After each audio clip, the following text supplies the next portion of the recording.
What's up, y'all? Welcome back to the channel. Today we're going to be diving into a topic that seems like the holy grail of personal finance, achieving that perfect 850 credit score. So is it a myth? Is it magic? Or is it just a good old finance management? Stay tuned because I'm going to be unraveling the mystery, and I'm going to show you that while reaching an 850 might seem daunting, it's definitely within reach.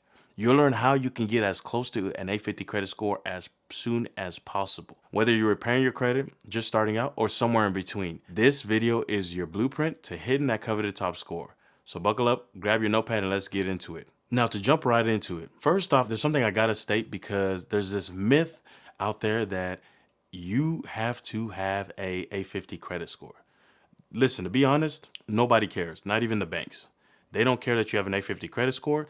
Really, what you should be aiming for is a credit score of 720 and above. Once you get to 720, pretty much all credit kind of opens up to you. You're going to get pretty much the same rates. You're going to get the same, access to the same types of credit as everybody else.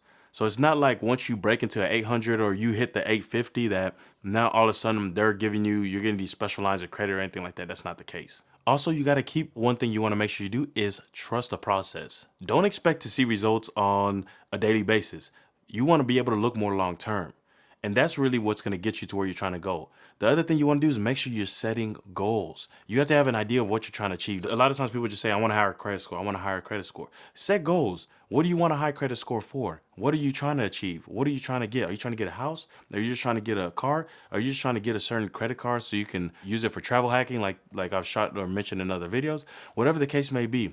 Have those goals already in mind, and then it's going to be even easier for you to achieve it because now you know where you're running to. You have an end zone, or you have a goal post that you're shooting for. So now let's jump into how does your credit score work. First, there's your FICO score, and that's going to be really the only score I'm going to talk about because this is what the banks, pretty much 95%, if not more, of banks are using this score. They use your FICO score. Now, the way it's broken up is this. Payment history, which is 35% of your score, so 192.5 points, and that's going to be making your payments on time. Are you making sure that you're not 30 days late on a bill, you're not 60 days late, 90 days late, whatever the case may be. All this goes into your payment history. They want to see that you're paying every single month, month to month. You don't miss payments. You're always on time. Number 2 is going to be credit utilization. This is going to be 30% of your score or 165 points. All credit utilization is how much of your credit, your revolving credit, are you using. So that means they look at your credit cards typically or any lines of credit that you have. They want to see that you're not essentially maxing out your credit. If you have a credit card with $1,000 limit, and this is the only credit card you have, or the only real type of credit that you have, and you maxed it out, so you have $1,000 limit and you used $999, you're going to probably lose a lot of points in this category because they're going to look at it and say, hey, look, this dude's maxing out his cards. Does this mean that we can trust him with other types of credit? They want to see, you really want to keep it as low as possible. And this is actually one of the easier areas to fix because, hey, it literally just comes down to your usage. And we'll jump even deeper into what are some of the other categories that you can touch on as well. The next thing you want to look at is length of credit. This is 15% of your score. Or 82.5 points. And all length of credit is they want to see that you've had accounts open for a long period of time. Because at the end of the day, let's say that I have perfect credit, but I've only had a credit profile for 2 years. That's not really reliable for a bank if they're like, we're about to give this dude a 30-year mortgage, and all he just has a 2-year credit history. How can we be sure that he's going to pay us back? As your length of credit gets longer, once you get, 5 years, 10 years, whatever the case may be, it becomes even more reliable because they can say, hey, look at how good he's done over 10 years versus, just 2. Now, it's not to say that you having only a 2-year credit history is bad. It just means that the longer the better, essentially. The more credit history you have, the better. That's the only difference. Another point is your credit mix, which is 10% of your score, 55 points. Now, credit mix, they just want to see that you're using different types of credit. You have revolving lines, you have installment loans, things like that. They kind of want to see that you've used different types of credit. And for me, I think this is not as important of an area. That's why it's only 10% of your score. And also, besides that, there is credit inquiries, which is 10% of your score as well, or another 55 points. Credit inquiries, I don't know what it is. We love to focus on it. We love to just be like, how many inquiries do I have? I need to get rid of all these inquiries. When it only comes down to 55% or 55 points, right? Or 10% of your score. There's better things that you could be doing. And that's what I want to touch on. You want to focus on your payment history and your credit utilization. Just with those two categories, that's 357.5 points. With that, you'll be at a 657.5 credit score because your credit score can go from a 300 to an 850. So your base score is a 300. That's the lowest you can get. If you didn't pay nothing back, you got repos, you got foreclosures, you got bankruptcies, you got everything. The lowest they could drop your score to is a 300. You start with that 300 base, you add on the 357.5 points, and now you're already at almost a 660 credit score. Just by you focusing on those two areas, we haven't even touched on the other ones. So what you want to do is, here are the steps you're going to follow. One, you want to go to a website. It's called annualcreditreport.com. On that website, that's where you're going to be able to pull your credit report and actually see it. And by the way, the website's free. This is a partnership between the government. It's kind of a federal law was passed where the credit bureaus have to allow you to have access to your credit report at least once a year. And so that's kind of how this website was created. So you go onto that website, you go to each individual credit bureau through these websites, and then they're going to let you pull your credit report. And you can either have it mailed to you, or they should let you just download it straight there. And that's going to let you be able to see exactly what errors or issues that you have that you need to correct. Once you have that report, you want to focus on lowering your credit card utilization. You want to try to stay under 10%, but preferably 1 to 2%. Obviously, I understand we've all been in situations where our credit utilization has shot up, but you want to try to get it as low as possible.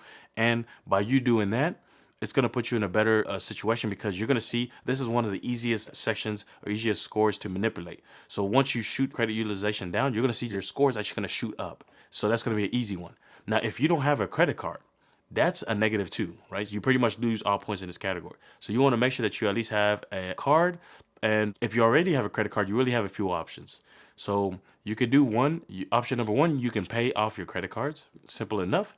Option 2, you can try to increase your credit limits. So that'd be things like you're asking for an increase, trying to see if they can increase your credit limit. That way it gives you, more space. So if I have a $1,000 credit limit and I spent $900, I have a 90% credit utilization rate. Okay, they just do it on percentage. Now, if I increase my limit to $2,000, now my credit card utilization rate is technically half. Instead of 90%, it's technically 45%. That's kind of how they're going to look at it. Now, asking for an increase will not work if you're missing payments, guys. If you are missing payments month to month, it's going to be real hard for them to want to increase it because they're going to look at you like, Jimmy wasn't paying last week, just last week he missed up another payment, and then he's over here trying to get us to shoot his limit up. They're going to get a little weary, like, what's he got planned? You want to make sure that you're making your payments before you do something like that. Now, the third option is getting new credit.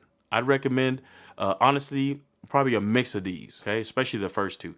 That way, if you're attacking it from different angles, you're trying to get a credit card increase or a credit limit increase, but you're also trying to pay down your credit cards, you're going to see that your score is going to be able to jump a lot higher. Now, for payment history, you want to try to be in the 98 to 99 percentile in terms of payment history. So that means if you took all your payments that are showing up on your credit report, and we took all the payments showing up and we divided the amount of payments that you have by the amount of times you were on time, you want to be in the 98 to 99 percentile. That means that 98 to 99% of your payments are on time. So you're pretty much never late. If you aren't, look at adding positive payment history while also trying to get rid of the negative payment history. So by adding positive payment history just means maybe you get another card and then now you're make sure that you're paying it on time, and it's going to add. So every year you're going to get 12 on-time payments for this card. So you want to kind of start doing things like that. While at the same time, you want to try to see if you can get the negative history removed. Now, I typically recommend you get the easy negatives off first. Anything that's like outside of the statute of limitations that should already be removed off of your account, off of your credit profile, or accounts that aren't even yours. Those are another ones that you want to remove. Those are typically the easiest ones. Then once you've done all those steps, if you still have more that you want to get off, that's whenever you want to just dive deeper. You want to get into using some of the techniques I've mentioned in my other videos. I won't dive too much into it. I've shot plenty of credit videos for everything. Repos, bankruptcies, collection accounts, whatever the case may be. I've shot videos on pretty much all of those that you can go ahead and check out as well. So that's going to be the gist of it, guys. Appreciate you watching. Be sure you check out our dispute letter package. I'll link to it down below. We have over 100 plus dispute letters for about 5 cents a piece that you can check out. I also link to some other resources that can help you, especially if you're on that journey trying to improve your credit. Resources that will definitely get you pointed in the right direction. So be sure you check out the description. And I appreciate you guys watching. Make sure you hit the subscribe button so you don't miss my future video. Like the video as well so I know I'm on the right track. And I'll see you at the next one. Peace.